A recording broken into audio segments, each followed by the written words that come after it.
Hey folks, Chris Martin here. I'm recapping the top board from the World Championship of Diplomacy held at WeaselMoot in Chicago this summer, and we're up to the fall of 1907. As you'll recall, there was some trouble hearing the clock in the spring, and as a result, Peter Jürgen didn't turn in any orders at all for Austria. Everything held. This affected a lot of the other players. France and Italy both had units not move. So let's go ahead and pick up the diplomacy here as Peter Jürgen goes and has a couple of words with Andrew Goff. Now, you'll recall that Peter had agreed with Chris Brand and Doug Moore that the time was right for Austria to take Romania from Russia. Let's see what he has to say to Russia now that he didn't do anything at all. Why did he bother calling it out? Call what out? I don't know. I have no idea. He could have just stood there right before this for 40 seconds. Yeah. No one would have cared. Yeah, I know. That was bullshit. It is what it is. It's tough, boys. All right, what are we doing? All right, so you tell me, where are my pieces? Now, I thought you were going to Bohemia. I was going to Bohemia if I'd written the order, yes. So this is Italy went to Bohemia. Italy went to Bohemia? Italy is in Bohemia. What is that?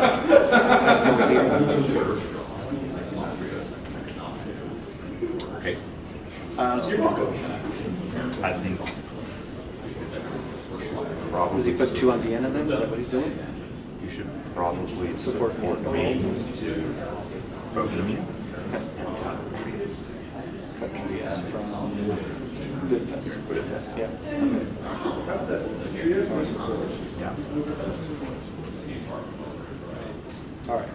I assume that I am getting cut in this line. Let's go with that until I look at the board and see if there's something else. Because I'd like to get out of the dot for a build, yeah. right? So that's the only thing problem with that. Green Gal. Oh, okay. Yeah. I support Budapest into Vienna, so I believe in Vienna. How do you believe your Vienna? Where's Vienna going? If he hits Vienna too, with Trieste and But then you and still don't Bohemia. get out of the top. Yeah, you're right. He's going to be in What about, you know what, tap Bohemia. I'll take Vienna down to Serbia? Yeah, I'm increasing it here. Tap Bohemia. I will take Vienna down to Trieste. You just retreat to Serbia.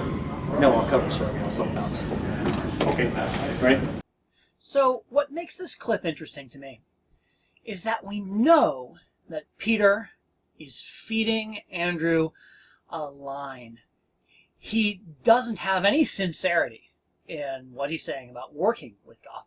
All he's trying to do is distract from the fact that he said that he would move to Bohemia, and in fact, it was Chris Brand who moved to Bohemia. And he's got to have a plausible line of thinking for what he's trying to do here, for Goff to believe that he's still on board. And so Goff is trying to help him out. He's like, okay, what are we going to do? How are you going to defend Vienna? And ultimately Peter says, you know what?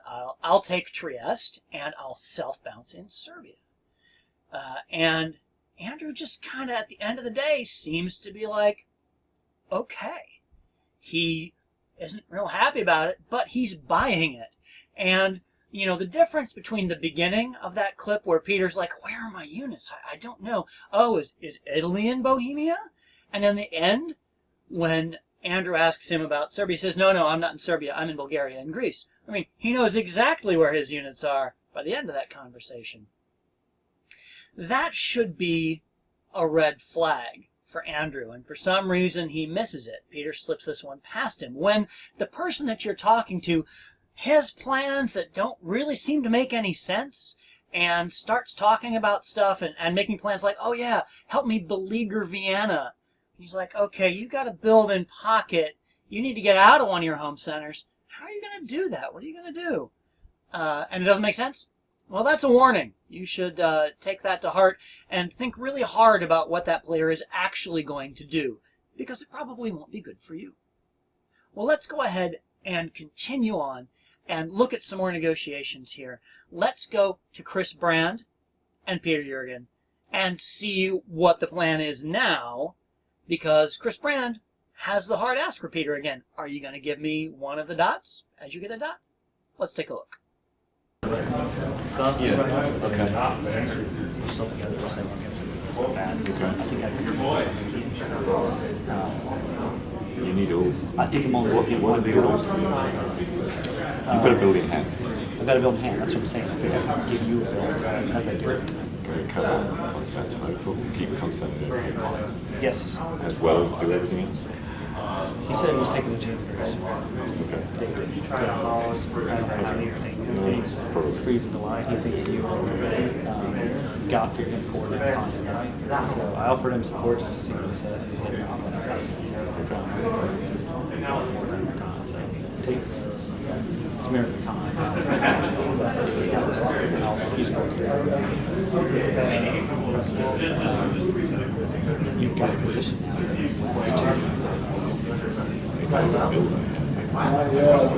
If you'll build to me. Well, yeah, that's what I'm saying. You've got one in hand. Yes, so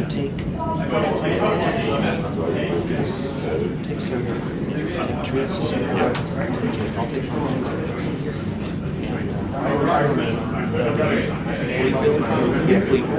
I would be able to pump down arms.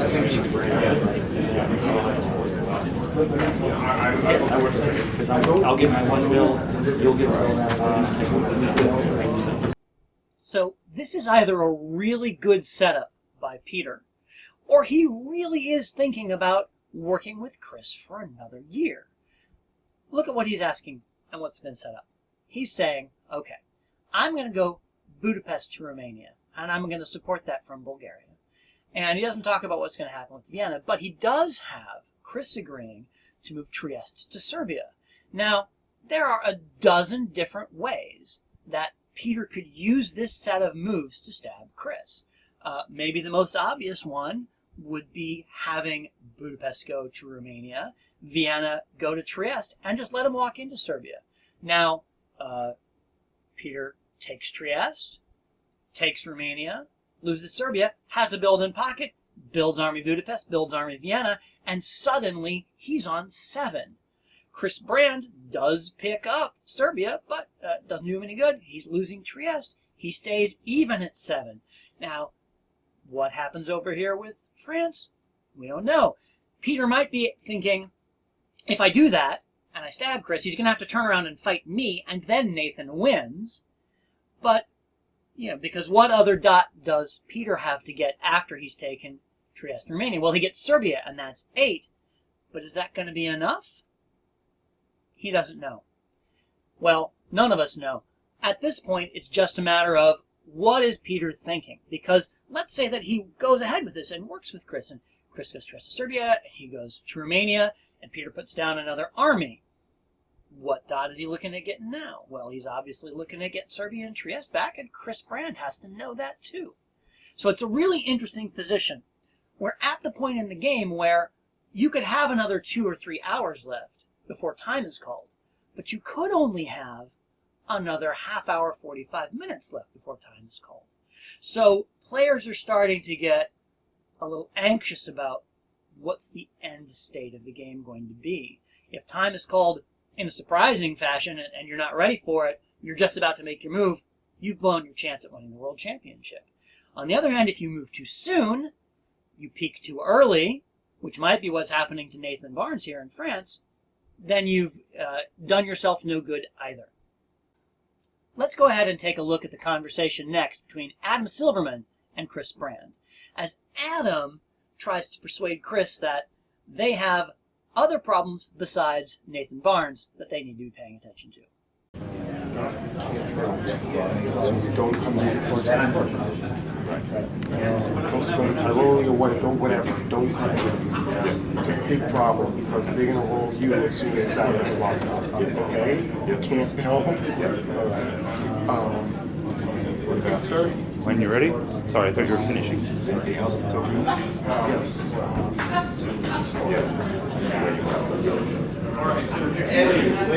going to have the whole northern part locked up with probably force weapons. I wasn't too just walked over. That takes them. But we should I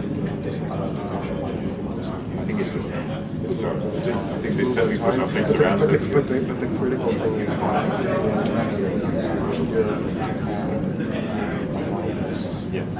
that's going to be because God building is really just putting it's behind the line. It's not helping with friends. That's okay. So in diplomacy, this is what you do when you've gotten a chance to get back up off of the floor. Adam Silverman was down. He was in trouble. And Andrew Goff, by not retaking from him St. Petersburg and not retaking Norway when he could, has really given Adam a shot to get back in the game. And what is Adam doing to repay him? He's saying to another person who's trying to win, look, you can't let Andrew Goff build. Now, from a purely practical point of view, Adam has a real point. Any units that hit the table over in Russia are going to be behind England and behind Italy, and they aren't going to do any good for either of them. On the other hand, allowing Germany to be eliminated so that France is then weakened would seem to maybe be in the best interests of England. But Adam is taking the long view. He's like, if Andrew gets back up on top of this and he has room to grow, he's got expansion possibly into Peter, that's not good for me. And if he builds, he's going to come back and take St. Petersburg, and he's going to come back and retake Norway, and then I'm not going to win. So he's working that angle pretty hard. And it is funny in a face-to-face game when you're having a conversation about a third person and you're running them down. You're saying, we can't let them get away with something, and they happen to be standing right behind you, or in this case, just out of earshot. He hopes out of earshot. In any case, that's it for that conversation. Let's follow Andrew Goff as he and Chris Brand go and discuss how they're going to handle the final moves in Turkey, and then what's the plan for what's going to happen next. We have two things at least to discuss. Yes. The first one is Constantinople. Yes. We should arrange a bounce over it so that that was efficient. The second one is Bohemia.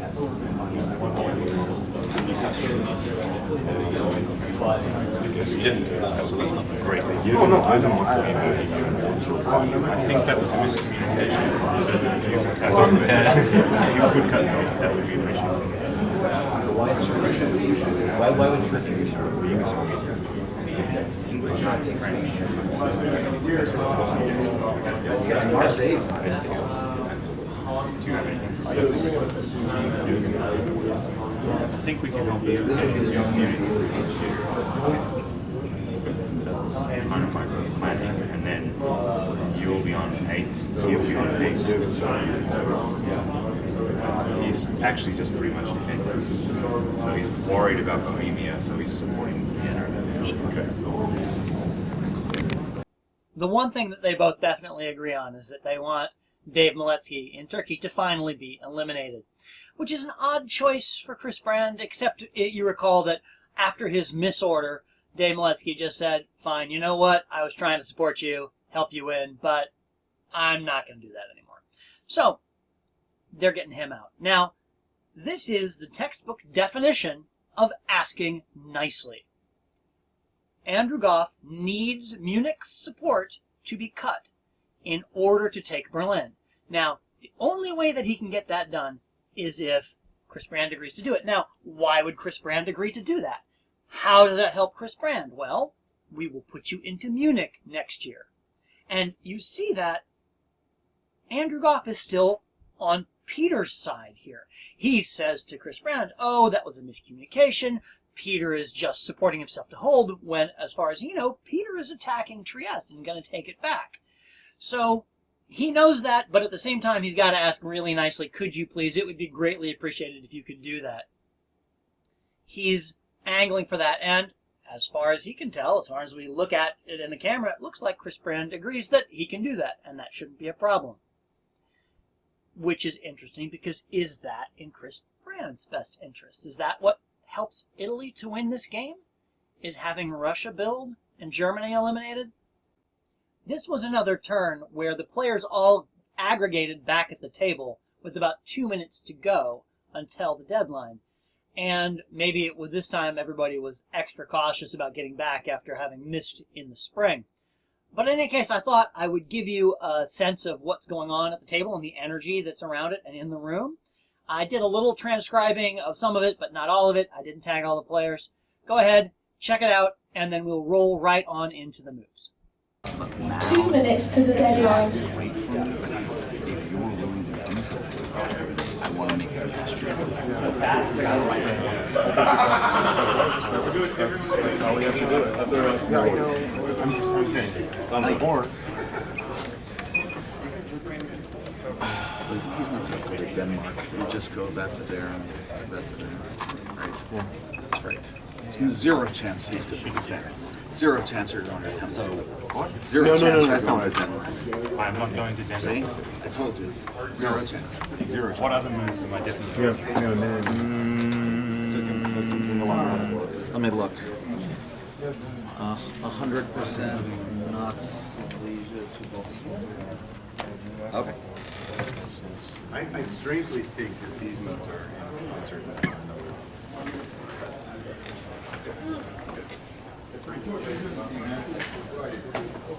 1 minute to the deadline. Yeah, sort of. Good. You know, as best you can. You're good? Yes. Good luck. Thank you. Western Med unordered, Gulf of Leon unordered, Tyrrhenian Sea supports Western Med, Venice to Piedmont, Trieste to Serbia, Bohemia unordered, and Smyrna to Constantinople. Munich supports Berlin, Ruhr supports Munich, Holland to Kiel, English to the Mid-Atlantic, Mid-Atlantic to Portugal, Spain supports Marseille, Marseille supports Spain, Piedmont holds, Belgium to Holland. Vienna to Budapest, Budapest to Romania. Bulgaria supports that move, and Greece supports Bulgaria. Denmark to Kiel, North Sea convoys Yorkshire to Holland, London to English, Yorkshire to Holland, Irish supports London to English, and now to Mount.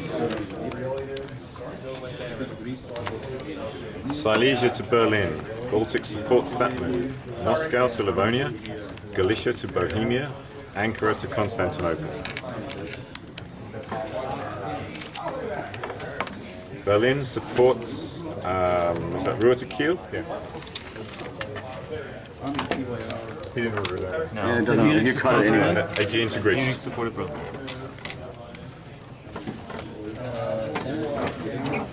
Thank you for the game. Yep. Thank you. Good game, Dave. Thank you. Thank you. Thank you. So,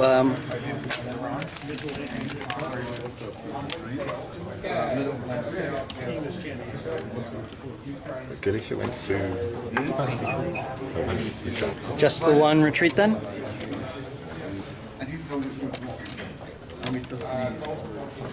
All right, builds? Just the two of you, right? What are they? Army Rome. Army Rome. And Army of Vienna. Army Vienna. So here we have yet another misadjudication on the board. And this one happens as Holland got pushed to Kiel and Denmark got pushed into Kiel, and then it didn't get pushed back. And so it kind of was sitting on the border, and it ends up being mistakenly placed in Kiel. Well, what kind of difference is that going to make on the game? Well, it might make a pretty big difference. We will see. Now, with the builds, you see that, of course, Peter built an army in Austria, and interestingly, Chris built an army in Rome. Again, he's thinking, where are the dots that I can get? And how am I going to control that retreat from Piedmont if I do kick that out of there? Well, that's 1907 in the books. I'll catch up with you next time in the spring of 1908. Until then, I'm Chris Martin, and I'll stab you soon.